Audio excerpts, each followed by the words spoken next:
কফির মগ দেখতে পেয়ে হালকা করে স্বস্তির নিঃশ্বাস ফেলল। যে পরিমাণ গরম পড়েছে, এই মুহূর্তে একটা কুল কফির সত্যিই প্রয়োজন ছিল। পরি মাথায় ভালো করে টাওয়াল পেঁচিয়ে কফি হাতে নিল। বেশি অনেকক্ষণ হয়ে গেছে বিধায় বরফগুলো গলে গেছে, কিন্তু এখনো প্রচন্ড ঠান্ডা কফিটা। পরি এক নিঃশ্বাসে কফি শেষ করে নিল। কফিটা খাওয়ার দরুন পুরোপুরি শান্ত অনুভব করছে সে, কিন্তু মাথাতে বারবার ঘুরছে শেফার বলা কথাগুলো। নীলকে বলারও উপায় নেই। নীল তো একটা মেসেজের রিপ্লাইও দিচ্ছে না। পরি রোজকার মতো বেডে উপর হয়ে শুয়ে নীলকে মেসেজ দিল। কিছুক্ষণ যাওয়ার পরও নীলের রিপ্লাই আসলো না। পরি কপালে হাত দিয়ে ফোনটা মাথার কাছে রেখে শুয়ে রইল। প্রায় 25 মিনিট পর মেসেজের টোঙা আছে পরি চমকে উঠল। হন্তদন্ত হয়ে ফোন হাতে নিল। নীলের রিপ্লাই দেখে পরির চোখের কোণে পানি চিকচিক করতে লাগলো। কতদিন পর নীল রিপ্লাই দিল। পরির চোখ দুটো খোলা হয়ে যাচ্ছে, কিন্তু খানিক পরেই সমস্ত অভিমান আর রাগ চড়াও করে উঠল। পরি নিজেকে শক্ত করে মেসেজ দিল। কাল রাতে তুমুল বর্ষণে ভেজার কারণে শরীরে জ্বর এসে পড়েছে পরির। অনেক গুরুতর না হলেও মোটামুটি পরিমাণে শরীরটা অসুস্থ তার। গায়ে চাদর জড়িয়ে বেডে শুয়ে আছে পরি। সকালে তো ঘুম থেকে উঠেছে 11টা বাজে। ভাগ্যিস আজ শুক্রবার ছিল, না হলে আজ স্কুলটা মিস হয়ে যেত। ঘড়ির কাঁটা 12:30 নাগাদ হতেই মসজিদ থেকে আজানের সুমধুর কণ্ঠ ভেসে আসলো। পরি আজানের শব্দ পেয়ে শোয়া থেকে উঠে বসল। মাথায় ঘোমটা টেনে স্থির দৃষ্টিতে আজান শুনতে লাগলো। আজান শেষ হতেই পরি শাওয়ার নিতে গেল। হালকা ঠান্ডা পানি শরীরে পড়তেই শরীর যেন কেঁপে উঠল। শরীরের বিভিন্ন স্থানে খানিকটা ব্যথাও করছে ওর। বেশ কষ্ট করে শাওয়ার শেষ করে নিল। গোসল শেষে বারান্দায় দাঁড়িয়ে রোদের কোমল স্পর্শে নিজেকে স্নিগ্ধ করতে লাগলো। খানিকটা ভালো লাগছে এখন। পরে রুমে ঢুকে বেডে কিছুক্ষণ বসে থেকে উজু করে নামাজ পড়ে নিল। নামাজ কতটা প্রশান্তিদায়ক তা শুধুমাত্র নামাজ পড়লেই বোঝা যায়। শরীরটা বেশ চাঙ্গা লাগছে এখন। সকালের সেই ক্লান্তি আর গাছের দেওয়া ভাবটা এখন আর নেই। পরীর মায়ের ডাকে পরীর রেশ কাটলো। পরি আসছি বলেই রুম থেকে ডাইনিং এ পদার্পণ করলো। ডাইনিং এ চেয়ার ঠেলে বসতেই আফজাল হোসেন বললেন, মামনি, শুনলাম তুমি নাকি অসুস্থ, এখন ঠিক আছো? পরি মাথা ঝাঁকিয়ে বলল, একদম ঠিক আছে আব্বু। মেয়ের কথাতে আফজাল হোসেন স্বস্তির নিঃশ্বাস ফেললেন। তারপর মিসেস রাহেলাকে বললেন, আমান আর নিশা কোথায়?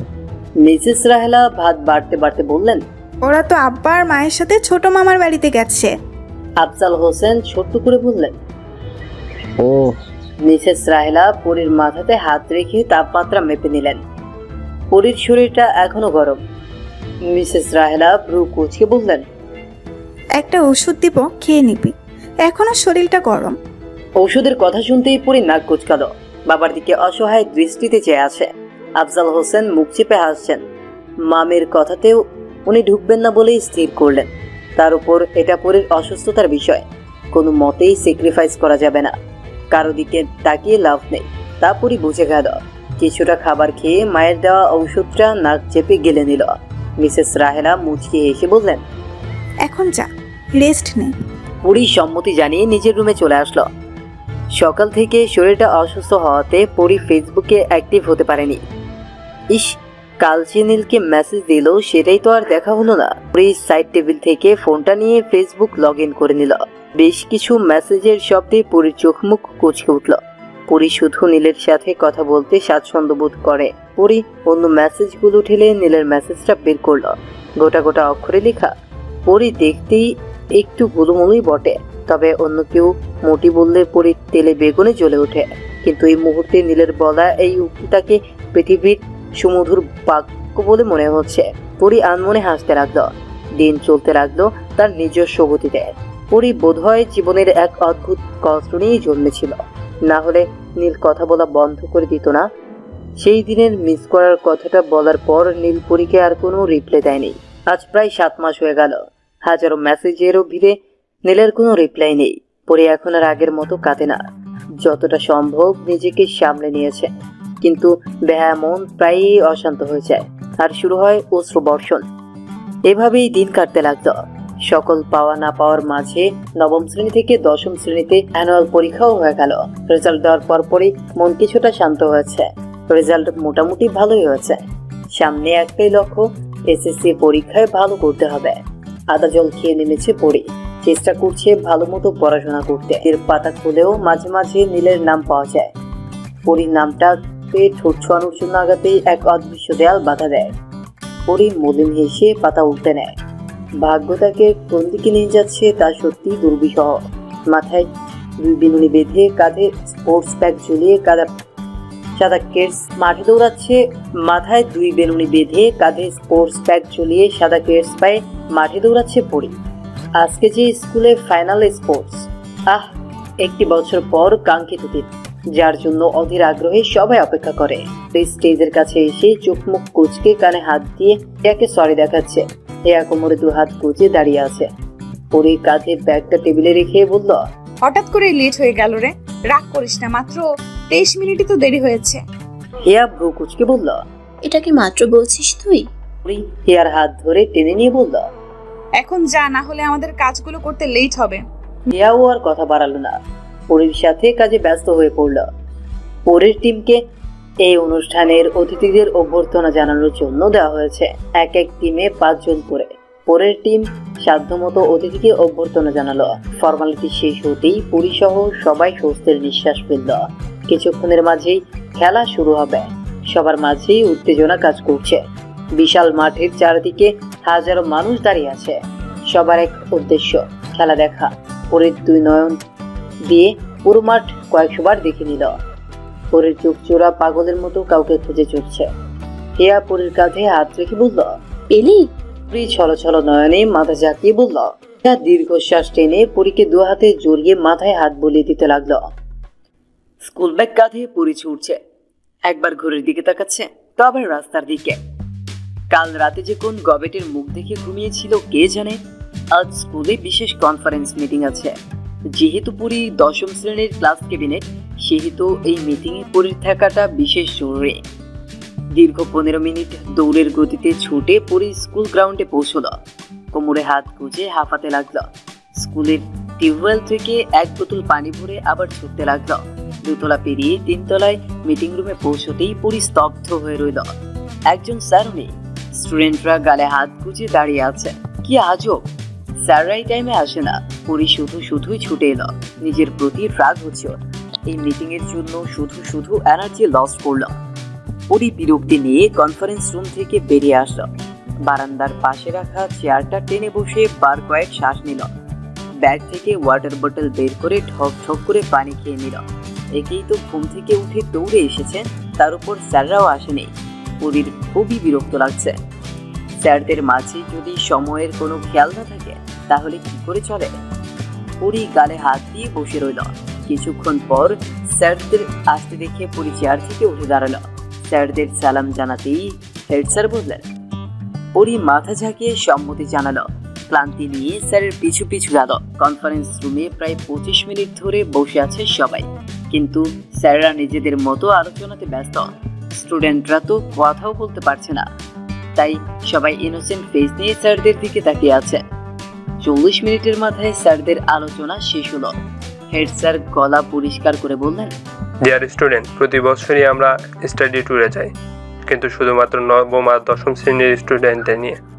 কিন্তু এবার 8ম শ্রেণীর স্টুডেন্টদের নিয়েও যাব। ক্লাস ক্যাবিনেটরা টাকা কালেক্ট করো, আর অবশ্যই শুনে রাখো, কোনো স্টুডেন্ট স্টাডি ট্যুরে আই নো তোমরা কেউ আমাদের মর্যাদা অক্ষুণ্ণ করবে না। Happy and safe journey students. স্যারের কথা শেষ হতেই সবার মনে চাপা আনন্দ কাজ করতে লাগলো। ঠিক হলো কুমিল্লা যাওয়া হবে। গত 2 বছরে পার্কে গিয়ে স্টুডেন্টদের শরীর অসুস্থ হয়ে পড়েছিল, তাই এবার ঐতিহাসিক স্থানগুলোতেই ঘোরা হবে। পরী খুশি মনে কনফারেন্স শেষ করে ক্লাসে ঢুকলো। ক্লাসে হই হুল্লোড় পড়ে গেল। পরী কখনো স্টাডি ট্যুরে যায়নি। গত বছর যাওয়ার সুযোগ থাকলেও বান্ধবীদের জন্য যাওয়া হয়নি। এই বছর তো যাবেই যাবে। সারাদিন হই হুল্লোড় করতে করতে কেটে গেল। পরী খুশি মনে বাসে ফিরল, কিন্তু বাসায় ফিরে আর খুশি থাকতে পারল না, কারণ পাশের বাসার বান্ধবী যাবে না। কেমন লাগে পরীর বাসা থেকে, তাই পরীকে বারণ করে দিল। পরীর চোখ দিয়ে পানি গড়িয়ে পড়ল। পরী নিঃশব্দে কাঁদতে লাগলো। ছোট থেকেই শিক্ষা সফরে যাওয়ার এক বিরাট ইচ্ছে পরীর, কিন্তু যাওয়া হবে না ভাবতেই পরীর চোখ ভরে যাচ্ছে। রাত গভীর হতেই পরীর কান্না বাড়তে লাগলো। রাগে দুঃখে শাওয়ার ছেড়ে বসে রইল। আশ্চর্য, আজ এতক্ষণ ধরেও পানির নিচে বসেও জ্বর ঠান্ডার কিছুই অনুভব করছে না। মেজাজটা আরো বেশি চড়ে যাচ্ছে। পুরীর এমন কাণ্ডে বাসার সবাই হতবাক। অবশেষে সবাই মেনে নিল পুরী শিক্ষা সফরে যাবে। শিক্ষা সফরে যাওয়ার জন্য ভোর 5টা থেকেই রেডি হচ্ছে পুরী। একদম সাদাসিধে, নেই কোনো ভারী মেকআপের ছোঁয়া। ঠোঁটে লিপ বাম আর চোখে কাজল, চুলটা সুন্দর করে বেঁধে, কাঁধে ফুল ব্যাগ, ইউনিফর্ম আর পায়ে টেটস পরে নানা ভাইয়ের সাথে বের হলো স্কুলের উদ্দেশ্যে। ট্যুর বাস 7টাতে ছাড়বে, তাই 6:30টার মধ্যেই পুরী স্কুলে পৌঁছে গেল। কিছু নির্দেশনা নিয়ে বাসে উঠে পড়ল। নানা ভাইকে বিদায় জানিয়ে দিল। বাস চলতে শুরু করলেই সবাই হই হুল্লোড় করতে লাগলো। স্কুল থেকে 4টে বাস ছেড়ে গেল কুমিল্লার ময়নামতির উদ্দেশ্যে। সবার গায়ে ট্যুর গেঞ্জি, গান বাজাতেই সবাই নাচানাচি শুরু করে দিল। পরি হিয়ার সাথে বসেছে, আর তার 2 সিট বাদেই হাফসার সাথে কুশল বিনিময় করে নিল। গ্রুপ ভিন্ন হওয়ার কারণে মেয়েটার সাথে খানিকটা দূরত্ব সৃষ্টি হয়েছে। পরি প্রথম থেকে সবার সাথে তাল মিলিয়ে হালকা ডান্স করলেও এখন করছে না, ভালো লাগছে না ওর। পুরো বাস জুড়েই সবাই ফোনে কথা বলছে, কেউ বিএফ এর সাথে তো কেউ রিলেটিভের সাথে। পরি মলিন হেসে বাসের সিটে হেলান দিয়ে দিল। হিয়া পুরীর কাছে মাথা রেখে কিছুক্ষণ বসে রইল। হিয়ার সাথে ওর বিএফ এর ঝগড়া হয়েছে, সেই নিয়েও মেয়েটার মন ভালো নেই। তবু মেয়েটা নিজেকে ব্যস্ত রাখার চেষ্টা করছে। পুরি হিয়ার ফোন নিয়ে হিয়ার বিএফ কে ফোন লাগালো। হিয়া কিছু বললো না। হিয়ার বিএফ ফোন ধরতেই পুরি সালাম দিয়ে বলল, ভাইয়া এটা কেমন হচ্ছে? আমার বান্ধবী মন খারাপ করে বসে আছে। পুরি কিছুক্ষণ ভেবে বলল, ওকে। পুরি হিয়ার সাথে জোর করে কথা বলিয়ে দিল। অবশেষে দুজনের মনোমালিন্য শেষ হলো। হিয়া পুরীকে জড়িয়ে বলল, লাভ ইউ জানু। পুরি হিয়ার গাল টেনে বলল, টু বেবি। আবারও সবাই হই হুল্লোড় করতে লাগলো। মাঝে বাস থামানো হলো একটা তেলের পাম্পের কাছে। সবাই বাস থেকে বের হয়ে ফ্রেশ হতে গেল। পুরি ফ্রেশ হয়ে এসে ঝালমুড়ি কিনে নিয়ে বাসে উঠে বসলো। একটু খেয়েই আর খেতে ইচ্ছে করলো না পুরীর। মাঝে নাস্তা দেওয়া হয়েছিল, কিন্তু পুরি তাও খেতে পারেনি। গরমে খানিকটা ঘেমেও গিয়েছে। হঠাৎ করেই প্রচুর ইচ্ছে জাগলো নীলের সাথে কথা বলার। কাপা কাপা হাতে ফোন দিল। নীল কল রিসিভ করে ঘুম ঘুম কণ্ঠে বলল, হ্যালো। পুরি চোখের পানিটুকু আড়াল করে মৃদু সুরে বলল, কেমন আছেন? ভালো আছি, তুমি কেমন আছো? অনেক বেশি ভালো আছি। নীল নিঃশব্দে হেসে বলল, স্টাডি ট্যুরে যাচ্ছ, ভালো থাকারই কথা, খুব এনজয় করো। পুরি হালকা হেসে বলল, তা তো করছি। আপনি এখনো ঘুমে? এই তো এখনই উঠলাম। ডিস্টার্ব করে ফেললাম তো? তেমন না। আচ্ছা ফ্রেশ হয়ে নিন, পরে কল দিব। আচ্ছা, তুমি মানে তোমরা সবাই নাস্তা করেছো?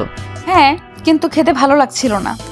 একটু খারাপ লাগবেই, কিন্তু না খেয়ে থেকো না। আমরাও গিয়েছিলাম, তবে সেটা গাজীপুরে। ভালোই ছিল দিনটা, মন দিয়ে উপভোগ করো। Safe journey. আচ্ছা রাখছি, পরে কথা হবে। আল্লাহ হাফেজ। আল্লাহ হাফেজ। পুরি ফোনটা রাখতেই চোখ থেকে 2 ফোঁটা পানি গড়িয়ে পড়ল। হিয়া পাশে এসে দাঁড়িয়েছিল। পুরি হিয়াকে দেখে খানিকটা অপ্রস্তুত হয়ে পড়ল। হিয়া দীর্ঘশ্বাস ফেলে পুরীর পাশে বসল। পুরি মলিন হেসে বলল, সবাই বাসে উঠে পড়েছে? হিয়া মাথা ঝাঁকালো। বাস ময়নামতি চত্বরে পৌঁছতেই সবাই হই হই করতে লাগলো। সবার মাঝে আনন্দ যেন আর ঘুরছেই না। পুরি ধীরে ধীরে বাস থেকে নেমে পড়ল। বাস যে বিশাল মাঠটা থেমেছে, সেখানে আরো স্কুল ট্যুর ব্যানার লাগানো। 6টা বাস দেখতে পেল ওরা। বোধহয় আরো 2টো স্কুল এখানে শিক্ষা সফরে এসেছে। সাইডে হালকা মেলার মতো বসেছে। পুরি সহ সবাই একটা করে হ্যাট কিনে নিল। পুরি নীল রঙের উপর সাদা রঙের বর্ডার টানা হ্যাটটা কিনল। মাথায় দিয়ে 2টো ছবিও তুলে নিল। সবাই স্যারদের কমান্ড মতো হাঁটা লাগালো। 5 মিনিটের মতো হাঁটতেই পুরি রাস্তার পাশে নেম কার্ড দেখতে পেল। হাজারো নামের কাঠের নেম ভাস্কর্য দেখতে পেয়ে পুরীর মন খুশিতে আত্মহারা হয়ে গেল। পুরি দৌড়ে গিয়ে একটা নাম খুঁজল। কিছুক্ষণের মধ্যেই পেয়ে গেল। নাম হাতে নিয়ে পুরি যেন মুক্ত বিহঙ্গের মতো উঠতে লাগলো। নীলের নামের নেম কার্ডটা কিনে নিল পুরি। তারা দিতেই দূরে সবার সাথে তাল মিলালো। সবাই টিকিট হাতে করে শালবন বিহারে ঢুকে পড়লো। শালবন বিহারে ঘুরে পাশের জাদুঘরেও ঘুরলো। দুপুর হয়ে যাওয়াতেই সবাই লাঞ্চ করার জন্য বের হলো। প্রায় 15 মিনিট হেঁটে পাহাড়ের উপর এক রিসোর্টের কাছে আসলো। এই বিশাল রিসোর্টটি ওদের জন্য বুক করা হয়েছে। এতক্ষণ হাঁটার পর প্রায় ৭৮টা সিঁড়ি বেয়ে ওঠার কথা ভাবতেই পরীর শরীর কাঁপছে। কোনো মতেই সিঁড়ি বেয়ে উঠে পড়ল। ঘামে শরীর চুপচুপ করছে। সবাই একে একে ফ্রেশ হতে লাগলো। ফ্রেশ হয়ে এসে সবাই খাবার টেবিলে বসে পড়ল। ওরা ভাতের আয়োজন করতে বলেছিল, কারণ অতিরিক্ত তৈলাক্ত খাবার এই গরমে খাওয়াটা কষ্টকর। টেবিলে ভাত, মাংস, রুই মাছ, সবজি, ডাল, মাছের ভর্তা, আচার, সালাদ দেওয়া হলো। তো খাবার খাওয়াটা একজনের পক্ষে সম্ভব নয়। সবাই একটু একটু করে খেলো। টেবিলের অর্ধেক খাবারেই কেউ ছুঁয়েও দেখলো না। এতে স্যাররা বিরক্ত হলেন, কারণ এত শত খাবারের বিল তো দিতেই হবে, অথচ খাবার খাওয়াই হলো না। খাবারের শেষ পাতে কোক আর কুমিল্লার বিখ্যাত রসমালাই দেওয়া হলো। সবাই খেয়ে খানিকটা রেস্ট নিয়ে নিল। পাহাড়ের উপর রিসোর্ট যেহেতু, তাই আশেপাশে দেখতে বেশ লাগছে। পুরি রিসোর্টটা ঘুরে দেখতে লাগলো। আর রিসোর্টে আবার কোনো অনুষ্ঠানও চলছে। পুরি কিছুক্ষণ নাচ গান উপভোগ করে চলে আসলো। সবাই মেকআপ ঠিক করতে ব্যস্ত। পুরীর বেশ হাসি পাচ্ছে এতে। হিয়াকে নিয়ে ধীর গতিতে চত্বরে আসতে লাগলো। তারপর পুরি নীলকে ফোন দিয়ে কথা বলতে লাগলো। পুরো 25 মিনিট কথা বলে পুরি ফোন রাখলো। সবাই বৌদ্ধ মন্দিরের দিকে রওনা হলো। বৌদ্ধ মন্দিরের কাছে পৌঁছতেই আইসক্রিম স্টল দেখতে পেয়ে পুরি দৌড়ে আইসক্রিম কিনতে গেল। দুটো আইসক্রিম খেয়ে বৌদ্ধ মন্দির পরিদর্শন করলো। এখানে তেমন কিছুই দেখতে পেল না। সবাই আফসোসের সুরে বলল, শুধু 40 টাকার টিকিটটাই নষ্ট। ময়নামতি থেকে কুমিল্লা বার্ডে পৌঁছানো পুরো সময়টা পুরি নীলের সাথে কথা বলতে বলতে আসলো। মোট কথা দিনের 1/3 পুরি নীলের সাথে ফোন আলাপ করেছেন। আজ নীল পুরীর সাথে বেশ আমেজি কথা বলছে। এতে পুরীর খুব ভালো লাগছে। হাজারো চাপা অভিমানটা যেন এক নিমিষেই সাদা ধোয়া হয়ে আকাশে উড়ে গেল। বাড়ি পৌঁছেও পুরি নীলের সাথে কথা বলতে ব্যস্ত। ক্লাসের ছেলেগুলো থেকেই বলছে, কিরে বিএফ এর সাথে কথা বলছিস বুঝি? প্রতি উত্তরে পুরি ভেঙচি কেটে যাচ্ছে। পাহাড়ে ওঠার আগে পুরি ফোন রেখে দিল। পাহাড়টা বেশি উঁচু নয়। কিছুক্ষণের মধ্যেই পাহাড়ের উপর উঠে গেল। সবাই উপরে উঠে হই হুল্লোড় করতে লাগলো। কিন্তু পুরীর মনে কাউকে দেখার জন্য তীব্র বাসনা জাগলো। ইস, আজ যদি নীল এখানে থাকতো। নাচ গানের আসর বসলো। পরন্ত বিকেলে সবাই গোল হয়ে আসর জমাতে ব্যস্ত। সবার জোরাজুরিতে পুরি গান গাওয়ার জন্য রাজি হলো। নীলের কথা ভাবতে ভাবতে পুরি গানের সুর ধরল। কোন গোপনে মন পুড়েছে বৃষ্টি থামার পরে, আমার ভেতর ঘরে নয়ন কালো মেঘ জমল ঝিনুকের অন্তরে, আমার ভেতর ঘরে নয়ন কালো মেঘ জমল ঝিনুকের অন্তরে, আমার ভেতর ঘরে কোমল ধানের শীষে দুঃখরা যায় মিশে, কোমল ধানের শীষে দুঃখরা যায় মিশে, সুখ পাখিটা নিশে হারায় অবচরে, দিন খুঁজে যায় দিন আসে না, রাত আসে রাত করে আমার ভেতর ঘরে। নীল নীল নীল করতে করতে পাগল হয়ে যাচ্ছে পুরি। আজ 2 বছর পার হয়ে গেছে, একটা কথাও হয়নি ওর সাথে। প্রতি রাতে চোখের পানি বিসর্জন দেয় পুরি, কিন্তু নীল রিপ্লাই দেয় না। আজ নীলের জন্মদিন, কিন্তু নীলকে উইশ করতে পারছে না এমন নয়।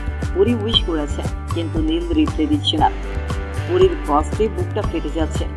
নীল পুরীর উইশটা সিন করেও রিপ্লাই দিল না।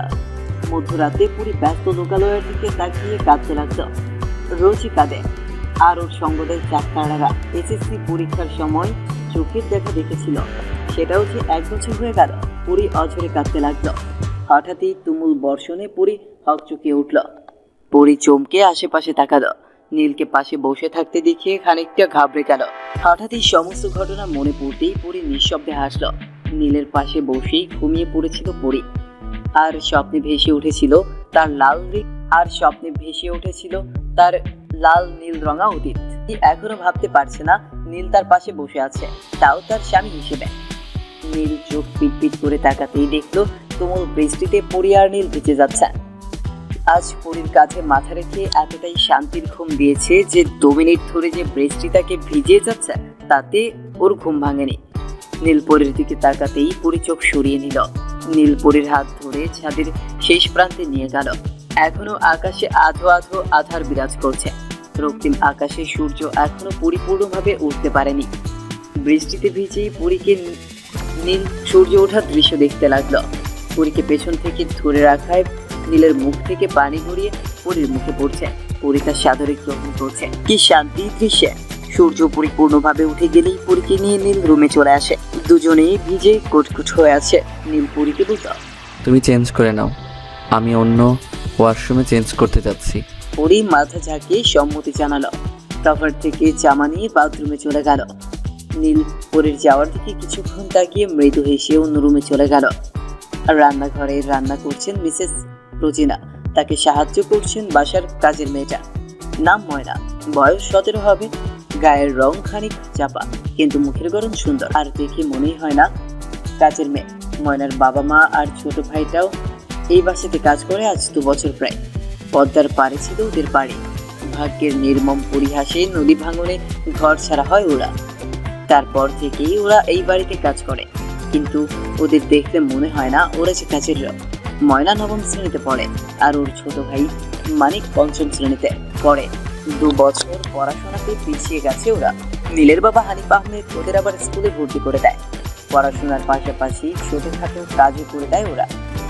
মিসেস রোজিনা আটা মাখতে মাখতে বললেন। ময়নার টেবিল গোছাচ্ছিল। মিসেস রোজিনার ডাকে বলল, মিসেস রোজিনা রুটি বানাতে ব্যস্ত। বাড়িতে মানুষ ভরপুর, 30টারও বেশি রুটি বানাতে হবে তাকে। ভোর 6:30 বেজে গেছে। 8টার মধ্যে নাস্তা সার্ভ করতে হবে। পরি সিঁড়ি বেয়ে নিচে নামছিল।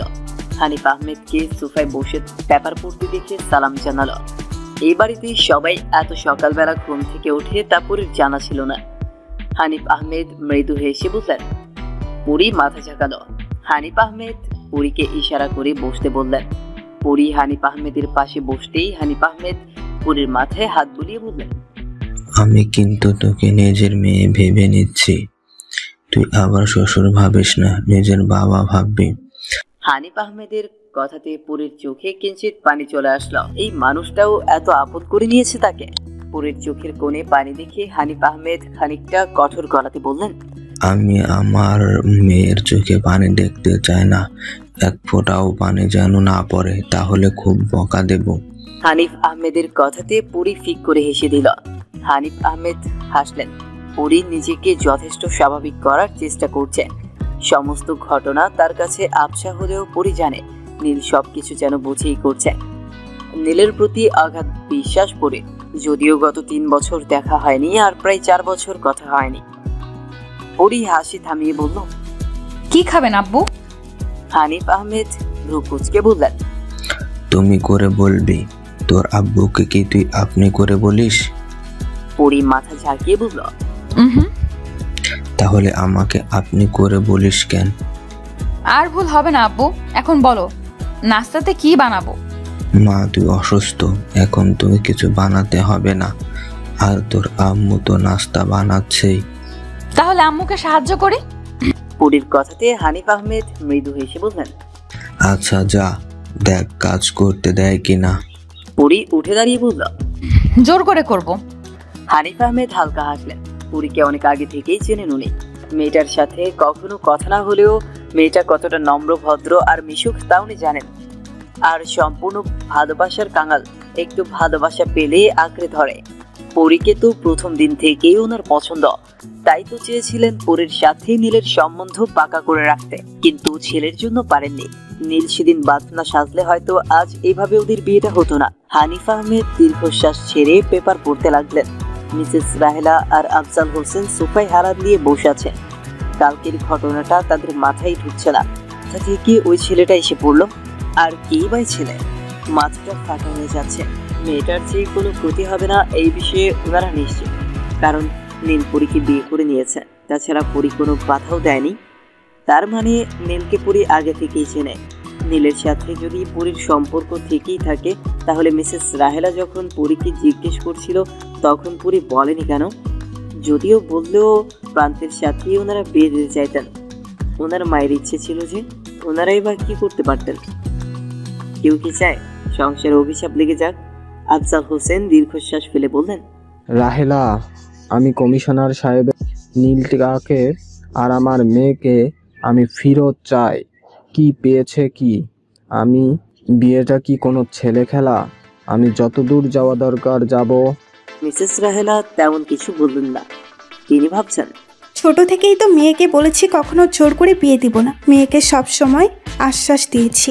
নিজের সংসার ধ্বংস হওয়ার ভয়ে মেয়েটার সাথে অন্যায় করছিলাম না তো।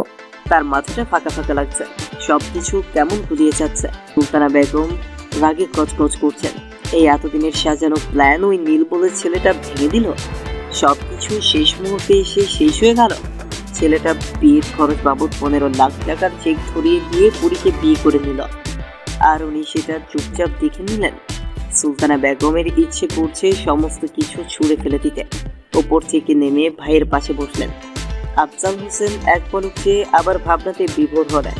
সুলতানা বেগম রাগ মিশ্রিত কণ্ঠে বললেন, দেখ আফজাল, তোর মেয়েটা সবার সামনে আমাদের নাক কেটে দিল। আমার প্রান্তের কোনো দোষ আছে বল?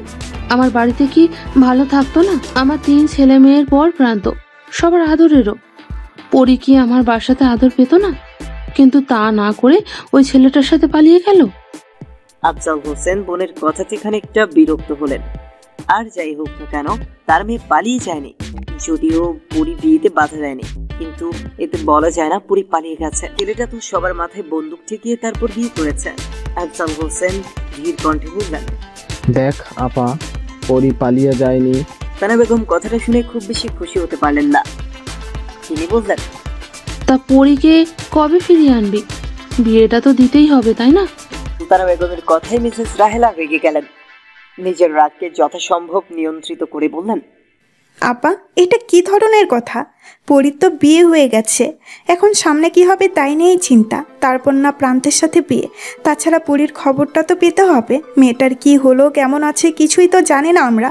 আর কেই বা ছেলেটা, বাসা কোথায়, পরীর সাথে কিসের সম্পর্ক, সমস্তটা জানতে হবে তো। মিসেস রাহেলার কথাতে সুলতানা বেগম ভরকে গেলেন। তিনি হালকা রাগী কণ্ঠে বললেন, দেখো, তোর সাথে বুঝি না। মায়ের ইচ্ছে ছিল তাই এত জোরাজোরি। আমি চাই না সংসারের ক্ষতি হোক। মিসেস রাহেলা চুপ করে রইল। এই মুহূর্তে মেয়েটাকে খুঁজে পাওয়া জরুরি। সংসার নিয়ে মাথা ব্যথা করতে চাচ্ছেন না উনি। ওনার তো মনে হচ্ছে মেয়ের মতামতের বিরুদ্ধে গিয়ে বিয়ে দিতে যাওয়াটাই ঠিক হয়নি। আফজাল হোসেন নিজের ভাবনাতে মশগুল। তিনি সমস্ত কিছু মেলাতে লাগলেন। সুলতানা বেগম আর কিছু বললেন না। তিনি নিজের বাড়ির দিকে পা বাড়ালেন। কমিশনারকে বার কয়েক ফোন করেছেন আফজাল হোসেন, কিন্তু কমিশনারের ফোন বন্ধ বলছে। উপায় না পেয়ে কমিশনারের অফিসে ফোন করেন। একজন কর্মকর্তা জানান কমিশনার জরুরি মিটিংয়ে ব্যস্ত। আফজাল হোসেন পরিবার নিয়ে পরে নানু বাসাতে চলে আসে। এখানে থাকলে কিছুক্ষণ পর পর লোকজন এসে জিজ্ঞেস করছে নানান কথা। এই পরিস্থিতিতে উনি উত্তর দিতে দিতে ক্লান্ত, তাই বাধ্য হয়েই পরে নানুর বাসাতে চলে আসেন। সকাল গড়িয়ে দুপুর হয়ে যাচ্ছে। পুরী রান্নাঘরের আশেপাশে ঘুরঘুর করছে। মিসেস রোজিনা কিছুতেই কাজ করতে দিচ্ছেন না। এই মানুষগুলোকে ঘিরে পুরীর অনেক স্বপ্ন ছিল। একটা সময় তো ভেবেই নিয়েছিল নীল তার হবে না, কিন্তু কি হয়ে গেল? বারবার সমস্তটা গুলিয়ে যাচ্ছে। সবার সাথে খানিকটা স্বাভাবিক হলেও নীলের সাথে হয়ে ওঠেনি। আজকে বিকেলে অনেক গেস্ট আসবে। পুরী রান্নাঘরে আসতেই মিসেস রোজিনা আর চোখে পুরীকে দেখে নিলেন। তারপর কঠোর স্বরে বললেন। পুরী কাচুমাচু করে উত্তর দিল, আবু, বিকেলে তো গেস্ট আসবে, তাহলে স্ন্যাক্সটা আমাকে বানাতে দিও। মিসেস রোজিনা সোজা সাপটা বারণ করে দিলেন। পুরী এসে মন খারাপ করে সোফাতে বসে রইল। নীল মাত্রই বাইরে থেকে বাসাতে ঢুকল। সকালে নাস্তা করে বন্ধুদের সাথে দেখা করতে গিয়েছিল। পরীকে সোফার এক কোণে মন খারাপ করে বসে থাকতে দেখে নীল ভ্রু কুঁচকাল। ঘেমে একাকার হয়ে গেছে নীল। শার্টের দুটো বোতাম খুলে বলল, পরি, মন খারাপ কেন? পরে নীলের কণ্ঠ শুনতে পেয়ে নিজেকে সামলে নিয়ে দাঁড়ালো। মাথা নিচু করে বলল, না, তেমন কিছু না। নীল সন্দিহান চোখে তাকিয়ে রইল। মিসেস রোজিনা টেবিল গোছাতে গোছাতে বললেন, কেন? মিসেস রাহেলা পরীর কাছে এসে মাথায় হাত বুলিয়ে বললেন। পরী অপরাধীর মতো চেয়ে বলল, কিন্তু আম্মু। মিসেস রোজিনা শুনতে নারাজ। তিনি বারণ করে রান্নাঘরের দিকে পা বাড়ালেন। পরী চুপচাপ দাঁড়িয়ে। নীল কিছুক্ষণ পরীর দিকে চেয়ে থেকে মৃদু হাসলো। তারপর বলল, পরি, আমি আম্মুকে বলছি, তুমি মন খারাপ করো না।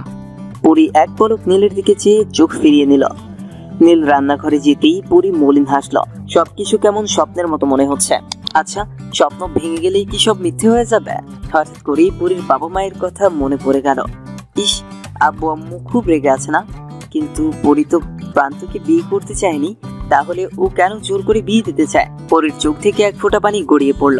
আম্মু আব্বুকে খুব ভালোবাসেও, কখনো চাইনি ওদের কষ্ট দিতে। এই মুহূর্তে উচিত অনুচিত কিছুই বুঝতে পারছে না। নিজেকে সবার সাথে মানিয়ে নেওয়াটাই উত্তম। নীলকে কিচেন থেকে ফিরতে দেখেই পরী চোখের পানি আড়াল করে নিল। নীল এক পলক পরীর দিকে চেয়ে থেকে বলল, পরি, হাফসার রুমের পাশের রুমটা তোমার। তুমি রুমে গিয়ে গোসল করে নাও। আর আম্মু রাজি হয়েছে? পরি নীরবে কৃতজ্ঞ জানিয়ে মাথা ঝাঁকিয়ে সম্মতি জানালো। তারপর উপরে উঠে গেল। নীলপুরের যাওয়ার দিকে তাকিয়ে থেকে মলিন হাসলো।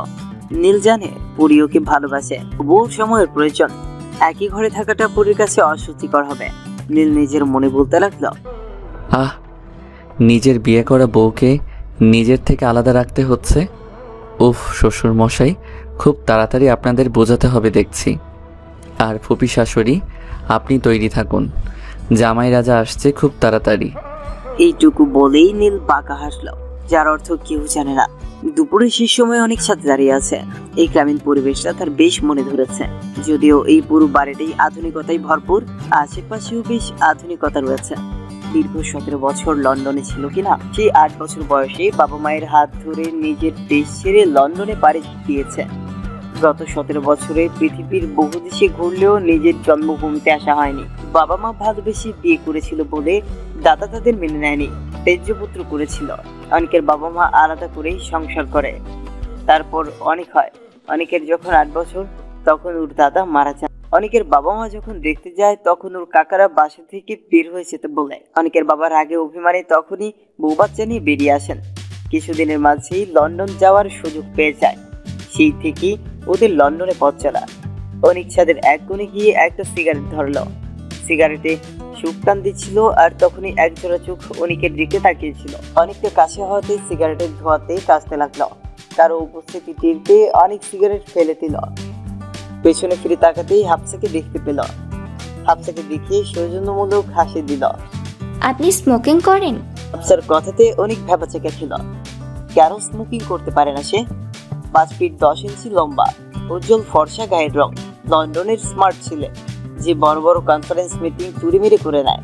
সে হাফসার সামান্য কথার উত্তর খুঁজে পাচ্ছে না। হাফসা ভ্রু কুঁচকে দাঁড়িয়ে আছে। কিছুক্ষণ কথা মিলিয়ে অনেক বলল, কেন আপনাদের দেশে কেউ বুঝি স্মোকিং করে না? অনেকের কথাতে হাফসা থ হয়ে গেল। হাফসা চোখ ছোট ছোট করে তাকিয়ে বলল, আপনাদের দেশ বলতে? অনেক মৃদু হেসে বলল, আমি লন্ডনের সিটিজেন প্রাপ্ত, 8 বছর বয়স থেকে লন্ডনে আছি। হাফসা কিছুক্ষণ ভেবে বলল, তাহলে ভাইয়া যে বললো আপনি ওর ফ্রেন্ড? আমি আর নীল মাস্টার্সে একসাথে শেষ করেছি। তার মানে আপনি ভাইয়ার বিজনেসের শেয়ার হোল্ডার? বেশি নয়, 25%-এর আগে জানলে 50% নিয়ে নিতাম। হাফসা অনেকের শেষ কথাটা বুঝতে পারল না।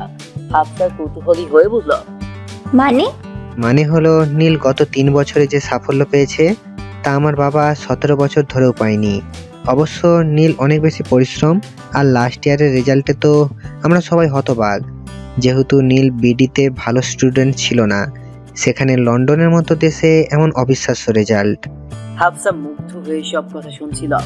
ভাইয়ের নামে প্রশংসা নেহাতি মন্দ নয়। হাফসা মৃদু হেসে বলল, আচ্ছা সবই বুঝলাম, এখন নিচে চলুন। অনেক পকেট হাত দিয়ে বলল, এখন কেন, একটু পরে যাই। হাফসা ফোনে টাইম দেখার পূর্বেই নীল এসে হাজির। নীল অনেকের সাথে হাত মিলিয়ে বলল, অনেক, সব ঠিকঠাক তো? কোনো সমস্যা হচ্ছে কি? অনেক মৃদু হেসে বলল, no bro, all is well. Neel হালকা হেসে বলল, ওকে, কাল থেকে তোকে নিয়ে সব জায়গাতে যাব। সকালে ঘুমিয়েছিলি তাই ডাক দেইনি, এখন নিচে চল। তারপর সবাই ছাদ থেকে নিচে চলে আসলো। বিকেল 5টা, বাড়ি ভর্তি মেহমানদের ছড়াছড়ি। সবার উদ্দেশ্যে নতুন বউকে দেখা। পুরি হালকা গোলাপি রঙের কটন কাপড়ের 3 পিস পরে আছে। মুখে নেই কোনো আভিজাত্যের ছোঁয়া। আশেপাশের মানুষেরা খানিকটা অবাকি হয়েছে। নতুন বউ তো ভারী জামা কাপড়, ব্রাইডাল মেকআপ করে থাকবে, কিন্তু না, পুরি তো একদম সাদা সেজে আছে। পুরীর সৌন্দর্য বলতে হলুদ ফর্সা গায়ের রং, লম্বা 5'3", চোখ দুটো মাঝারি সাইজ, যুগল ভ্রু, নাকটা মোটাও না সরুও না, ঠোঁট হালকা গোলাপি, কোমরের উপর অবধি সিল্কি ভাঙা চোখ। গোলাপি রঙের 3 পিসে পুরীর সৌন্দর্য তরতাজা লাগছে, একদম স্বচ্ছ সতেজ ফুটন্ত ফুলের মতো। খানিকটা যে অসুস্থতা বোঝা যায়। কি বলবে, মেয়েটার উপর গতকাল কত গর্ব হয়ে গেছে। মেহমানরা খুঁটিয়ে খুঁটিয়ে পুরীকে দেখছে। আহামরি সৌন্দর্য খুঁজে না পেলেও কোনো ত্রুটি খুঁজে পাচ্ছে না তারা। অতএব প্রশংসা করতেই হয়। পুরী সবার সাথে কৌশল বিনিময় করে কিচেনে গেল। 1 ঘন্টা ধরে পুরি আর হাফসা স্ন্যাক্স বানিয়েছে। মেহমান আসাতে পুরীকে ডেকে নিয়ে যান মিসেস রোজিনা। পুরী কিচেনে হন্ততন্ত হয়ে ঢুকলো। হাফসা একা হাতে সামলাচ্ছিল। পুরীকে দেখে স্বস্তির নিঃশ্বাস ফেললো। উল্টে হাতে ফ্রাই প্যানে টিকিয়া ভাজতে লাগলো। সমস্ত কিছুই প্রায় শেষ। পুরী শেষটুকু ভাজতে ভাজতে হাফসাকে বলল, হাফসা, প্লেটগুলো ক্লিন করে ফেলো, আমার প্রায় শেষ হয়ে গেছে। হাফসা সম্মতি জানিয়ে কাজ করতে লাগলো। পুরী রান্না বান্না তেমন পারে না, কিন্তু শৌখিন রান্নাগুলোতে বেশ এক্সপার্ট। ভাজা কমপ্লিট করে হাফসার পুরি মিলে পরপর নাগাস, টিকিয়া, কাঁকড়া আর মোমো চিকেন ললিপপ সাজিয়ে নিল। সফট ড্রিঙ্ক হিসেবে করে রেখেছিল বাদামের শরবত। খাবার রেডি হয়ে গেল। কিছুক্ষণ পর সার্ভেন্ট এসে খাবার নিয়ে গেল। সার্ভেন্ট চলে যেতে দেরি, কিন্তু হাফসার নাগাসে কামড় দিতে দেরি হয়নি। পুরি ভ্যাবলার মতো চেয়ে আছে দেখে হাফসা খাবার চিবুতে চিবুতে বলল, দেখ, এতক্ষণ একটাও মুখে দিইনি, এখন আমি না খেয়ে পারবো না। হাফসার কথাতে পুরি হাসতে লাগলো। পরক্ষণেই নিজেও দুটো নাগাস নিয়ে খেতে লাগলো। নীল অনেককে নিয়ে বিকেল বেড়াতে বেরিয়েছে। উদ্দেশ্য বন্ধুদের সাথে আড্ডা। 3 বছর পর দেশে ফিরেছে নীল। তার উপর দেশে ফিরেই ভিলেনের মতো করে বিয়ে করেছে। একটা ট্রিট কেন, 10টা ট্রিট দিলেও কম হয়ে যাবে। বন্ধুদের দাবি এখন ছোটখাটো ট্রিট দিয়ে পরে যেন বড় পার্টি দেওয়া হয়। নীল আর অনেক পৌঁছতেই সবাই হই হুল্লোড় করা শুরু করে দিয়েছে। বন্ধু ভাই ব্রাদার মিলে প্রায় 20 জনের মতো এসেছে।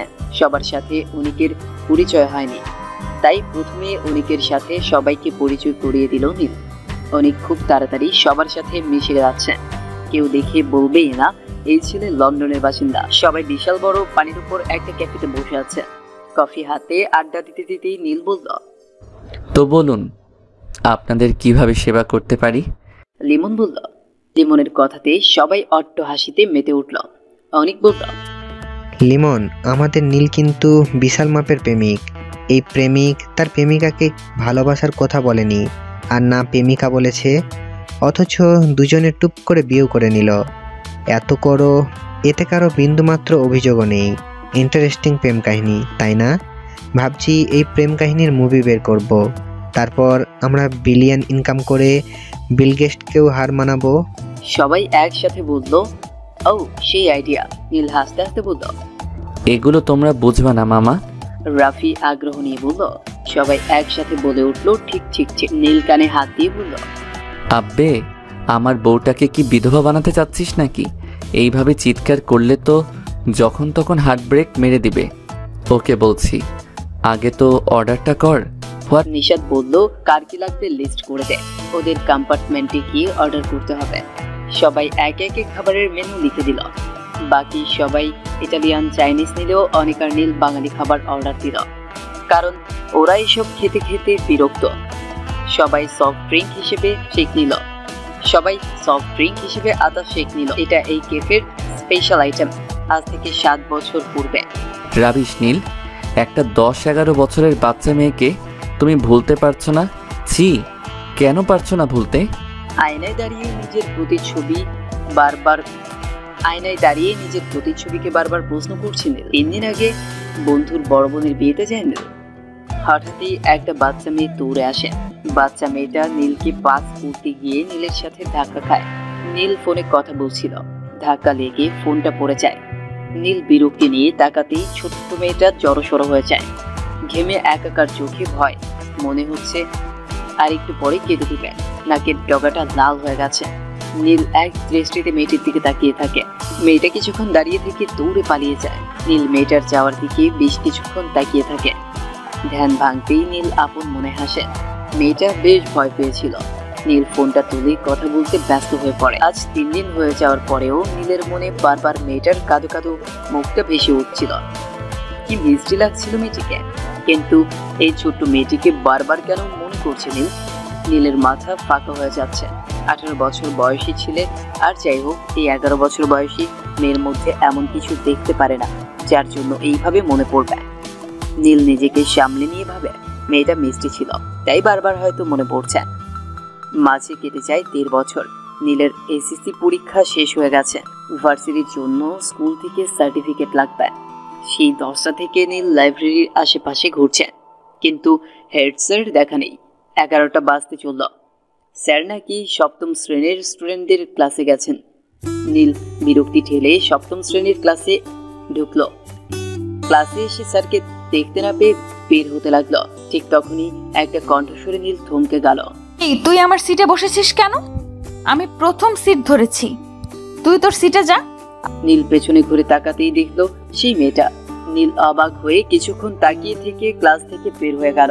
বারান্দাতে এসে বার কয়েক শ্বাস নিল।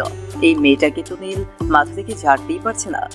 গত 13 বছরে যখন তখন এই বাচ্চা মেয়েটা মাথায় চলে আসতো। নীল তো কোনো সুন্দরী কিশোরীকে দেখেও এমন ভুরকে যায়নি। আজ এই বাচ্চা মেয়েটাকে দেখে নীলের এমন কেন লাগছে?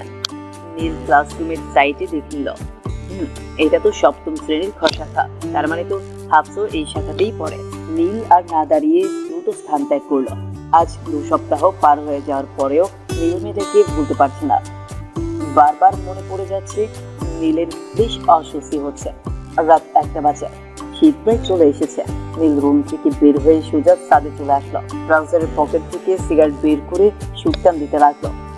স্কুল পেরিয়ে কলেজে যেতেই সিগারেট নামক এক সঙ্গী জুটেছে তার। একের পর এক সিগারেট শেষ করে 4 নম্বর সিগারেটটি ধরালো, কিন্তু সেটি আর খেলো না। নীলের মনের ভেতর বারবার প্রশ্ন জাগছে, কেন এই মেয়েটাকে ভুলতে পারছে না। বুকের ভেতর ধুকপুক করছে। হঠাৎই তার এক অনৈতিক ইচ্ছে জাগলো, ইস গুলুমু মেয়েটার গালটা টেনে দিতে পারতো যদি। নীলের এমন ভাবনাতে নীল নিচে চমকে গেল। কি ভাবছো? নীলের মাথা প্রচন্ড ব্যথা করছে। মনে হচ্ছে কেউ নীলের মাথাতে বাড়ি মেরে দিয়েছে। নীল মাথা চেপে ধরে বসে আছে। পাগল মনে হচ্ছে ওকে। বুকের ভেতর তীব্র যন্ত্রণা অনুভব করছে। এই অস্বস্তি ভরা যন্ত্রণা সহ্য করতে করতে ফজরের আজান পড়ে গেল। নীল স্থির হয়ে বসে থেকে মসজিদের দিকে পা বাড়ালো। নামাজ শেষে মসজিদ থেকে বের হতেই সে মেয়েটিকে মনে পড়ল। সঙ্গে সঙ্গে বুক ধুকপুকানি শুরু করে দিল। ওই মেয়েটিকে এক মুহূর্তের জন্য হলেও দেখতে চাই নীল। বাসায় এসে ফ্রেশ হয়ে বের হয়ে গেল স্কুলের উদ্দেশ্যে। সকাল 7টা বাজে। নীল স্কুলের পাশের ব্রিজে বসে আছেন। স্কুল টাইম 10টায়, কিন্তু নীল এক মুহূর্ত থাকতে পারছিল না, তাই চলে এসেছে। প্রায় 2 ঘন্টা 48 মিনিট পর রাস্তা দিয়ে হন্তদন্ত হয়ে ওই মেয়েটিকে স্কুলের ফর্মাল ড্রেস আপে দেখতে পেল নীল। স্থির হয়ে গেল নীলের চোখ। সমস্ত যন্ত্রণা ক্লান্তি দূর হয়ে গেল নিমিষে। বুকে বয়ে গেল শান্তির ঝড়। মেয়েটি চলে যেতেই নীলের মাথায় টনক নড়ে উঠল। নীল কি করলো এটা? কেন এত আকুলতা? কেন এত ধুকপুকানি? তবে কি নীল, না না, এটা কি করে সম্ভব? এমনটা হতে পারে না। আচ্ছা, কেন হতে পারে না? প্রায় 1.5 ঘন্টা নীল নিজের মনের সাথে যুদ্ধ চালালো। অবশেষে নীল স্বীকার করে নিল, এই 20 বছর বয়সী যুবক এক 12 বছর বয়সী বাচ্চা মেয়ের মায়ের পড়ে গেছে। নীল আপন মনে হাসতে লাগলো। তারপর নিজেকে বলল, উফ নীল, এই পিচ্চি মেয়ের প্রেমে পড়ে গেলি? নীলের মনে অদ্ভুত ভালো লাগা কাজ করল। নীল মেয়েটির খবর নিয়ে জানতে পারলো মেয়েটার নাম জান্নাতুল পরি। পরি নীল নামটা শুনেই মুগ্ধ হয়ে গেল। সৃষ্টিকর্তা বোধহয় নীলের সাথে পরীকে বেঁধে দিয়েছেন। তাই তো পরির নামের সাথে নীল নামটা কত সুন্দর স্থান পেয়েছে। ভালোবাসা যখন তখন যার তার উপর হয়ে যায়। কিশোরী মেয়েদের প্রতি যুবকদের আকর্ষণ বেশি, কিন্তু সবকিছু ছাপিয়ে নীল পিচ্চি মেয়েকে ভালোবেসে ফেলেছে। একেই কি তবে ভালোবাসা বলে? আর বাকি সবকিছু কি মোহ? চারদিকে থমথমে পরিবেশ, কেউ কোনো কথা বলছে না। খাবারগুলো প্রায় ঠান্ডা হয়ে যাচ্ছে, কিন্তু এতে কারো কোনো ইন্টারেস্ট নেই। বেশ কিছুক্ষণ পর জেহান বলে উঠল, দাদা ভাই, তুমি পরীকে পিচ্ছি কাল থেকে পছন্দ করো? জিহানের কথাতে নীল মুচকি হাসলো। সবাই হই হই করতে লাগলো। নীল মুচকি হেসে বলল, ভালোবাসা দমকা হওয়ার মতো, হঠাৎ করেই শুরু হয়ে যায়। ভালোবাসাতে তীব্র যন্ত্রণা থাকলেও দিন শেষে স্বস্তি পাওয়া যায়। সকল ক্লান্তি দূর হয়ে যায় নিমিষেই। 9ম শ্রেণীতে পা দেওয়ার পর থেকে এইচএসসি পরীক্ষা অবধি রিলেশন তো কম করিনি, কিন্তু কাউকে ছুঁয়ে দেখা তো দূরে থাক, একবার ভালো করে চোখের দেখাও দেখিনি। সবার সাথে ফ্রেন্ডের মতোই ছিলাম। তবে পরীকে দেখার পর জীবনে কারো প্রতি মোহ আসেনি। ওর প্রতি যে মায়াতে পড়েছি, সেটার জন্য আমার ইচ্ছে করে 1000 বছর বাঁচতে। মেয়েটাকে বড্ড বেশি ভালোবাসি রে, বড্ড বেশি। নীলের কথা সবাই বেশ মনোযোগ দিয়ে শুনছে। এমন ভালোবাসা সত্যি পাওয়া খুব কঠিন। যে যত বাজেই হোক না কেন, দিন শেষে সবাই চায় একটু স্বস্তি, আর তার অন্যতম মাধ্যম হলো ভালোবাসা। রনি টেবিলে দুহাত গুজে বসেছিল। রনি নিজেকে সোজা করে বলল। রনির কথাগুলো বুকে গিয়ে লাগলো নীলের। সত্যি খুব বেশি কষ্ট দিয়েছে পরীকে, অন্য কোনো উপায়ও ছিল না, কিন্তু নীল তখন বুঝে উঠতে পারেনি। অপরাধীর মতো তাকিয়ে নীল বলল, তখন বুঝে উঠতে পারিনি রে। অনেক মৃদু হেসে বলল, সমস্যা নেই ব্রো, আল্লাহ তোদেরকে আলাদা করতে দেয়নি, উনি চেয়েছেন তাই হয়েছে। এখন মন খারাপ করিস না। আর আর পরীর থেকে দূরে থেকে তুই নিজে কতটা কষ্ট ছিলি আমি তো দেখেছি, তাই না? এখন যা হবে সব ভালো হবে। অনেকের কথাতেই সবাই চাই দিল। হঠাৎ নীলের ফোন কল বেজে উঠল। নীল ফোন রিসিভ করে কথা বলল। নীলের চোখ দুটো খুশিতে ঝলমল করে উঠল।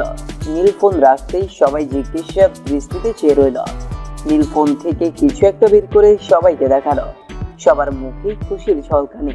নীল মৃদু হেসে শান্ত সুরে বলল, এর জন্যই রে, আমার জন্য পরীর জিএসসি রেজাল্ট খারাপ হয়েছিল। সারাক্ষণ আমাকে নিয়ে পড়ে থাকতো মেয়েটা। ছোট থেকে স্বপ্ন মেডিকেল পড়বে, অনেক আশা ওর। আমার খানিকটা কষ্টের জন্য পরীর স্বপ্ন কি করে ভেঙে দেই বল? আমার আগে ওর স্বপ্ন ওর জীবনে এসেছে। আমি ওকে ভালোবাসি, খুব ভালোবাসি। আমার দায়িত্ব তো ওর সব স্বপ্ন পূরণ করা, আর আমিও এড়িয়ে যেতে চাই না রে। ভাই খুশি হয়ে বলল। নীল ডেভিল হেসে বলল, সব ব্যবস্থা করে রেখেছিলাম, রেজাল্ট কনফার্ম হলেই যেন আমাকে জানিয়ে দেয়। আর কালকে পরীকে সারপ্রাইজ দিব। বল তোদের কি চাই? সবাই একযোগে বলল। নীল হেসে বলল, আরে হ্যাঁ। রিহান কিছুক্ষণ ভেবে বলল। সবাই তালি দিয়ে বলল। নীল মুচকি হেসে বলল, হয়েছে, এবার খাবারটা শেষ করুন, খাবার তো ঠান্ডা হয়ে যাচ্ছে। সন্ধ্যার দিকে মেহমানরা যে যার বাসায় ফিরে গেছে। দুদিন পর নীলের নানা বাড়ির লোকজন আসবে। আপাতত বাসাটা ফাঁকাই হোক, বিশাল বড় বাড়ি নীলদের, কিন্তু পরীর ঘোরা হয়নি। এই অবস্থাতে ঘোরাটা অবশ্য শোচনীয় অন্যায়। পরীর নিজের রুমে গিয়ে শুয়ে আছে। পরিবারের কথা মনে পড়ছে খুব। ইস, তারা কেমন আছে? তারা কি খুব রেগে আছে নীলের উপর? যখন নীলের সব ডিটেলস পেয়ে যাবে তখন কি তাদের আলাদা করে দেওয়া হবে? আচ্ছা, নীলের কোনো ক্ষতি করবে না তো? হাজারো চিন্তা মাথায় ভর করে আছে। পরীর বাবা উচ্চবিত্ত মানুষ, ভালোই চেনা জানা আছে। নীলের অবস্থাও ভালো, কিন্তু গত 3 বছরের ব্যবধানে যে বিশাল মাপের বাড়ি পরী দেখতে পাচ্ছে, তাতে নীলের পাওয়ার বেশ ভালো, তা বোঝাই যাচ্ছে। কিন্তু তাও যদি নীলের কোনো ক্ষতি করে দেয়? নীলের কথা ভাবতেই পরীর বুকের ভিতর ছ্যাদ করে উঠল। পরী আচমকাই কাঁদতে লাগলো। পরী একটু কাঁদলেই হেঁচকে উঠে যায়, সাথে নাকের ডগা লাল হয়ে যায়। নীল সন্ধ্যার পরে বাড়ি ফিরেছে। সেই দুপুরে পরীকে দেখেছিল। এক নজর দেখার জন্য মন উসখুস করছে তার। না, এই মুহূর্তেই পরীকে দেখা লাগবে। নীল ঘড়ির দিকে তাকিয়ে টাইম দেখে নিল। 8টা বাজে। অতএব পরী নিজের রুমে রয়েছে, কারণ হাফসা যে কোর্স করছে তাতে 7:30 থেকে অনলাইনে সে ক্লাস শুরু হওয়ার কথা। নীল সবকিছু মিলিয়ে উপরে উঠে রুমের দিকে পা বাড়ালো। রুমের দরজাটা হালকা ভেজানো। নীল নক না করেই ভিতরে ঢুকতে গেল, কিন্তু পরক্ষণেই নক করলো। হাজার হোক নিজের বউ, পরী এখনো স্বাভাবিক নয়। পরীর সাড়া না পেয়ে নীল ভ্রু কুঁচকে রুমে ঢুকলো। রুমে ঢুকে চারপাশে চোখ বুলিয়ে নিল। পরীকে দেখতে পেল না। বারান্দার দরজা খোলা দেখে নীল বারান্দায় গেল। পরী পেছনে ঘুরে আছে, মাঝে মাঝেই হেঁচকে উঠছে। নীল পরীর কাছে গিয়ে পরীর কাঁধে হাত দিতে গিয়ে হাত সরিয়ে নিল। মুচকি হেসে পরীর দুবাহু ধরে ঘুরিয়ে দিল। পরীর মুখটা দেখে নীলের বুকের ভেতর মোচড় দিয়ে উঠল। দেখেই বোঝা যাচ্ছে কেঁদেছে। নীলের মনের ভেতর অজানা আচমকা কাজ করছে। নীল কি তবে পরীকে জোর করে ফেলেছে? কোনো ভুল হলো না তো? পরী যে নীলকে ভালোবাসে এতে সন্দেহ নেই, কিন্তু এই মুহূর্তে বিয়ে করে নেওয়ার জন্য পরী কষ্ট পায়নি তো? নাকি বাবা মায়ের কাছে ফিরে যাওয়ার জন্য নীল আর ভাবতে পারল না? পুরো পৃথিবী যেন স্তব্ধ হয়ে যাচ্ছে। নীল নিজেকে সামলে নিল। পরীকে নীল ভালোবাসে, পরী যা চাইবে তাই হবে। নীল শুকনো ঢুক দিলে কাপা কাপা কণ্ঠে বলল, পরী কাঁদছো কেন? তুমি কি কষ্ট পেয়েছো? আচ্ছা, যদি তাই হয় তো আমি কালই তোমাকে তোমার বাবা মায়ের কাছে ফিরিয়ে দিয়ে আসবো। তোমার কাছে আর যাব না আমি। তবুও প্লিজ কেঁদো না। এই কথাগুলো বলার সময় নীলের গলা ধরে আসছিল। নীল কি করে থাকবে পরীকে ছাড়া? নীলের মুখে আষাঢ়ের কালো মেঘ চলে আসলো। বড্ড কষ্ট হচ্ছে। বুকের ভেতর একরাশ ক্লান্তি আর কষ্ট ঘোরাফেরা করছে। পরীর হেঁচকি থামছে না। নীল পরীর দুবাহু ছেড়ে বলল, কেঁদো না পরি, আমি তোমাকে কালই পৌঁছে দিব, প্লিজ পরি। এইটুকু বলেই নীলের পা থরথর করে কাঁপছিল। কাপা শরীরে নীল চলে যেতে নিলেই পরি নীলের শার্টের হাতা খামচে ধরে। পরীর চোখ দুটো ঝলঝল করছে। নীল পরীর মুখে হাত দিয়ে বলল, কি হয়েছে বলো আমায়। পরীর হেঁচকি নিয়ে বলল, আপনি যাবেন না, আমি চাই না যেতে, আমাকে ছেড়ে যাবেন না প্লিজ, আমি মরে যাব আপনাকে ছাড়া, শেষ হয়ে যাব আমি। পরীর প্রতিটা কথা নীলের কলিজায় বেঁধে গেল। ভালোবাসার মানুষটার মুখ থেকে এই প্রথম প্রেমময় কথা। নীলের ক্লান্তিময় শরীরে ঠান্ডা বাতাস বয়ে গেল। আচমকাই পরি নীলকে জড়িয়ে ধরল। পরি ঝরঝর করে কেটে দিল। অস্পষ্ট স্বরে বলতে লাগলো, আমি পারবো না আপনাকে ছাড়তে, পারবো না আমি আপনার থেকে দূরে যেতে চাই না, আমাকে দূরে সরিয়ে দিবেন না প্লিজ, অনেক কষ্ট দিয়েছেন, আর কষ্ট নিতে পারবো না আমি আপনাকে চাই, খুব করে চাই। আপনাকে ছাড়া নিঃশ্বাস ভারী হয়ে ওঠে আমার, খুব বেশি ঘৃণা করতাম আপনাকে, কিন্তু এই ঘৃণা কখন যে। পরি আর কিছু বলতে পারলো না। তার আগেই সেন্সলেস হয়ে নীলের বুকে পড়ে গেল। নীল পরীকে এক হাতে জড়িয়ে মাথায় হাত বুলিয়ে বলল, আর কষ্ট দিব না তোমায়, নিজের কাছে খুব যত্ন করে রাখবো তোমায়, আর তোমার পরিবারকেও এনে দিব। তোমার সমস্ত কষ্ট আমি শুষে নিব, আমার শুধু তুমি হলেই চলবে। ভালোবাসি, খুব খুব বেশি ভালোবাসি। এই ভালোবাসার দহনে আমিও যে পুড়েছি, আর আমি সারা জীবন তোমার হাতে হাত রেখে এই ভালোবাসার স্বাদ নিতে চাই। প্রেমের দহনে পুড়ে শেষ হয়ে যেতে চাই, তোমার হাতে হাত রেখে সব কিছু জয় করতে চাই। ভালোবাসি, এই পিচ্চিটাকেই ভালোবাসি। ভোরের পাখিরা কিচিরমিচির করছে। বাড়ির পেছনে বিশাল বাগান। এই বাড়িটা নীল অনেক স্বপ্ন নিয়ে করেছে। সকাল 5:30 বাজে। নীল আজকে রাতটাও নির্ঘুম কাটিয়েছিল, তবে দুঃখ, কষ্ট, ক্লান্তি নিয়ে নয়, একরাশ স্নিগ্ধ ভালোবাসা নিয়ে। পরীকে ভাবতে ভাবতেই নীল রাত্রি কাটিয়ে দিয়েছে। মেয়েটা কোনো এক অদৃশ্য মায়াতে জড়িয়ে নিয়েছে। মনে হচ্ছে দূরে গেলেই শ্বাস বন্ধ হয়ে যাবে। নীল একটা শর্ট হাতা টি-শার্ট পরে নিল। পরি তো বাড়ির বাইরে যায়নি। স্নিগ্ধ সকালটা পরীকে নিয়ে উপভোগ করতে চায় নীল। শীতের হালকা ছোঁয়া পাওয়া যাচ্ছে। ইস, যদি শিশির ভেজা বিন্দু কণাগুলো পরীকে ছুঁয়ে দেয়। না না, পরীকে স্পর্শ করবে কেন? মোটেও না, পরি শুধু নীলের। আজব ভাবনা নিয়ে নীল আনমনে হাসতে লাগলো। করিডোরে এসে নীল থমকে গেল, কারণ পরি ঘুম থেকে উঠে করিডোর দিয়ে বাইরের দিকে তাকিয়ে আছে। নীল মৃদু হেসে পরির পাশে দাঁড়ালো। পরি নীলকে দেখে খানিকটা লজ্জা পেল। কাল রাতে আচমকাই নীলকে জড়িয়ে ধরেছিল। ইস, নীল কি ভাবলো? নীল হালকা হেসে বলল, স্নিগ্ধ সকাল দেখছো? পরি মাথা ঝাঁকালো। নীল মুচকে হেসে বলল, চলো পুরো বাড়িটা ঘুরে আসি। পরির সম্মতি দিতেই নীল পরির হাত ধরে নিয়ে যেতে লাগলো। পরি নীলের দিকে একধারে তাকিয়ে রইল। ভালোবাসার মানুষটা আজ তার কতটা শান্তি এতে। নীল পরীকে নিয়ে পুরো বাসাটা ঘুরিয়ে নিল। নীলদের 3 তলা বাসা, নিচের তলার বেশিরভাগটাই গ্যারেজ। এমন সিস্টেম করা, এতে যে কোনো অনুষ্ঠান করা যাবে। নিচতলাতে বিশাল মাপের ড্রয়িং রুম, কিচেন আর 2টা সার্ভেন্ট রুম আছে। দোতলাতে বেশ অনেকগুলো রুম, করিডোরে সোফা সাজানো, সাথে একটা ছোটখাটো সিনেমা হলও আছে। পুরো সিনেমা হলের মতো করে বিশাল মাপের পর্দা লাগানো, আর 6 সেট সোফা, সাথে অসাধারণ লাইটিং এর ব্যবস্থা। এটাকে সবাই মিলে সিনেমা দেখতে পারবে। পুরোতমে 3 তলাতে গেস্ট রুম আর লাইব্রেরি। পুরো বাসাটাই শৌখিনতার ছোঁয়া, বেশ সুন্দর করে গোছানো। বাসার পেছনে বিশাল বাগান, থেকে থেকে ফুল গাছ, আর বাসার সামনের দিকটাতে কয়েকটা রুম করা আছে, সেগুলো বিশেষ দরকারের জন্য। বাসার মাঝে বিশাল মাপের ঝর্ণা।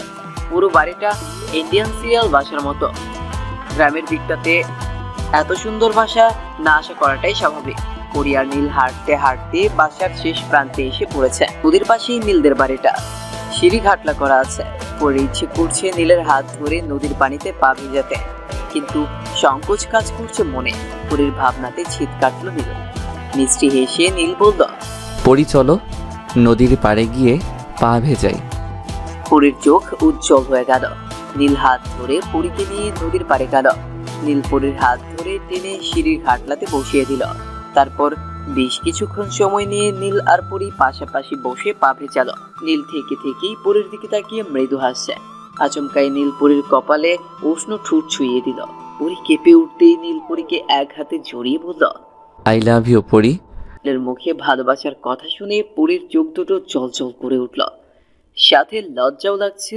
পরিকে টেনে খানিকটা কাছে আনতেই পরি নীলের বুকে মুখ লুকালো। আফজাল হোসেন ঘেমে একাকার। শীতের প্রথম দিক হলেও তাকে দেখে মনে হচ্ছে 40 ডিগ্রি তাপমাত্রা। আফজাল হোসেন বেডে হেলান দিয়ে বসে আছেন। মিসেস রাহেলা কিচেন থেকে ছুটে এলেন। স্বামীর বিধ্বস্ত মুখটা দেখে বুকের ভেতর চিনচিন ব্যথা করছে ওনার। প্রত্যাশাজনক চেহারা নিয়ে স্বামীর দিকে তাকিয়ে আছেন উনি। মিসেস রাহেলা নিজেকে সামলাতে না পেরে বলে উঠলেন, পরির কোনো খবর পেলে?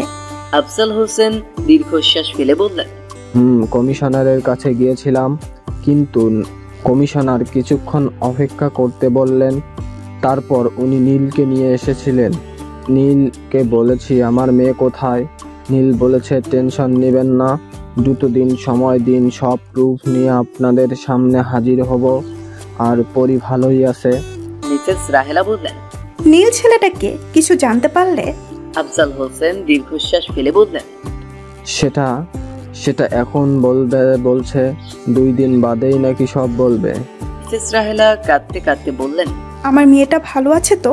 কিছু খারাপ হয়নি তোর সাথে? আফজাল হোসেন ক্লান্তি ভরা চোখে আশ্বাস দিয়ে বলল, বুঝলে রাহেলা, কেন জানি নীলকে বিশ্বাস করতে ইচ্ছা হচ্ছে। ছেলেটার চোখে আমি সততা দেখেছি। আর ও যদি বাজেই হয় তাহলে পরীকে বিয়ে করে কেন নিয়ে যাবে? আমি এখন কিছু বলতে পারছি না। 2 দিন যাক, তারপর দেখছি। এমনিতেও নীলের নামে কেস করতে পারবো না আমরা, কারণ পরীর 18 বছর পূর্ণ হতে কয়েক মাস বাকি। সেই হিসেবে আমরা বাল্য বিবাহ দিচ্ছিলাম। তার উপর পরী রাজি ছিল না। সবকিছু মিলিয়ে 2 দিন অপেক্ষা করাটাই শ্রেয়। আচ্ছা, আমরা তো পরিবার ভালোর জন্যই করেছিলাম। মা নাকি শেষ ইচ্ছা রেখেছিল, তাহলে আমার ইচ্ছাই বা কি করতাম? মিসেস রাহেলা চোখের পানি মুছে বললেন, আচ্ছা, দেখা যাক কি হয়। তবে ছেলেটা আমাদের সাথে নম্র ভদ্রভাবেই কথা বলেছে। তুমি চট দেওয়ার পরেও কোনো টু শব্দ করেনি। আল্লাহ আমার মেয়েটাকে ভালো রেখো, সুস্থ রেখো। আফজাল হোসেন মলিন হাসলেন। ওনাদের অপেক্ষা 2 দিন। দুপুর 12টা বাজতে চলেছে। পুরি হাতে নখ কামড়াচ্ছে। একটু পরেই যে রেজাল্ট। টেনশনে হাত পা ঠান্ডা হয়ে যাচ্ছে। পুরি উসখুস করছে। পুরির কাছে কোনো ফোনও নেই, তাই পুরি কারো কাছ থেকে কোনো খবরও নিতে পারছে না। নীলকে যে বলবে তার উপায় নেই। নীল সকালবেলাতেই কোথায় যেন বের হয়েছে। দুপুর 12:15 বেজে গেছে। নিশ্চয়ই রেজাল্ট বের হয়ে গেছে। পরি ওড়না নিয়ে দ্রুত পায়ে হাফসা রুমে যায়, কিন্তু হাফসাকে রুমে পায় না। পরি মন খারাপ করে করিডোরে আসতেই দেখে নীল হন্তদন্ত হয়ে আসছে। নীলকে দেখে মনে হচ্ছে খুব রেগে আছে। নীল পরীকে পাশ কাটিয়ে চলে গেল, যার ফলে পরীর মনে আঘাত লাগলো। নীল পেছনে ফিরে বলল, পরি, আমাকে 1 গ্লাস পানি দাও তো, আর তোমার রেজাল্টের বিষয়ে কথা আছে। পরি মাথা ঝাঁকিয়ে দ্রুত গতিতে পানি আনতে ছুটল। পানি হাতে নীলের রুমে ঢুকলো। নীল কিছুক্ষণ সময় নিয়ে পানিটা শেষ করলো। মনে হচ্ছে নীল নিজের রাগ সংবরণ করলো। পরি শুকনো ঢুক গিলে বলল, আমার রেজাল্ট। নীল পরির দিকে বিরক্তি মাখা দৃষ্টিতে চেয়ে বলল, দেখো পরি, রেজাল্ট একদম ভালো হয়নি তোমার। একটুর জন্য ফেল করনি। যাই হোক, মন খারাপ করো না। নীলের মুখে খারাপ রেজাল্টের কথা শুনতেই পরি নিঃশব্দে কাঁদতে লাগলো। নীল পরির দিকে ভ্যাবলার মতো চেয়ে রইল। পরি একটু কাঁদলেই পরির নাকের পাটিটা লাল হয়ে যায়। গালগুলো রক্তিম বর্ণ ধারণ করে। ইস, এই মেয়েটা এত মিষ্টি কেন? নীল নিজেকে সামলে বলল, পরি কেঁদো না, পয়েন্টটা তো দেখবে। চলো, থিয়েটার রুমে দেখাচ্ছি। এই কান্নারত অবস্থা নিয়ে নীলের পিছু পিছু গেল। থিয়েটার রুমটা একদম অন্ধকার। নীল বলল, এই রুমের ইলেকট্রিসিটির প্রবলেম হয়েছে, তাই নীল ফোনের ফ্ল্যাশটা চালালো। রুমের ভেতরে গিয়ে ল্যাপটপ থেকে রেজাল্ট বের করতে লাগলো। পরি মাথা নিচু করে দাঁড়িয়ে আছে। নীল প্রজেক্টর অন করে বড় পর্দাতে আলো ফেলতেই চারদিক থেকে ফুলের পাপড়ি ঝরতে লাগলো। সাথে আরো কিছু ফোনের ফ্ল্যাশ জ্বলে উঠল। পরি সবার দিকে তাকাতেই সবাই একযোগে বলল, কংগ্রেচুলেশন। পরি কিছু বুঝতে পারছে না। নীল পরীর ঘাড় ঘুরিয়ে সামনের দিকে তাকাতে বলল। পরী পর্দার দিকে তাকিয়ে থ হয়ে গেল। পরী যে গোল্ডেন প্লাস পেয়েছে। পরী নিজের মুখ চেপে ধরল। নীল তো পুরো ভয় পাইয়ে দিয়েছিল। লাইট জ্বলতেই পরী নীলের দিকে তাকালো। নীল মৃদু হেসে বলল,